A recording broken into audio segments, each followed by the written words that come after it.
मध्य पूर्वेतील युद्ध आता अत्यंत भीषण वळणावर पोहोचतंय।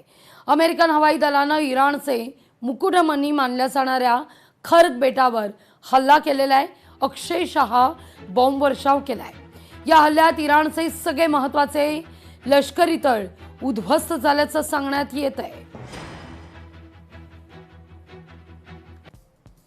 काही वेळापूर्वी आमच्या लष्करानं मध्य पूर्वेत अभूतपूर्व असा बॉम्ब वर्षाव केलाय, डोनाल्ड ट्रम्प म्हणतात।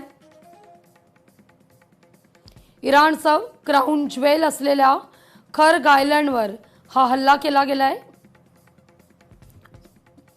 आमची शस्त्रास्त्र जगाला ठाऊक असल्यापेक्षा जास्त अचूक आणि प्रभावी आहेत।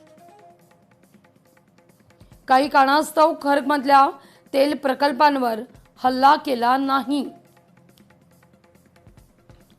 होर्मुझ समुद्रधुनीत काही अडथळा केला तर खर्गच्या तेल प्रकल्पांना देखील सोडणार नाही असा इशारा डोनाल्ड ट्रम्प देत आहेत। माझ्या पहिल्या टर्ममध्ये आणि आताही लष्कर एकदम प्रभावी बनलंय असं ट्रम्प यांचं म्हणणं आहे।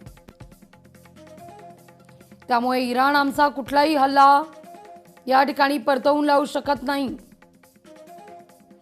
इराणकडे कधीच अण्वस्त्र नव्हती, आहेत ना पुढे असती। ते अमेरिकेला धमकावू शकत नाही असं ट्रम्प यांचं म्हणणं आहे। खामेनी राजवाडीतल्या लोकांनी शस्त्र खाली ठेवावी, उरलं सुरलेलं इराण वाचवावं हेच बरं, हा इशारा सुद्धा डोनाल्ड ट्रम्प देत आहेत। लोकशाही मराठी ऐका, पहा, जागरूक रहा।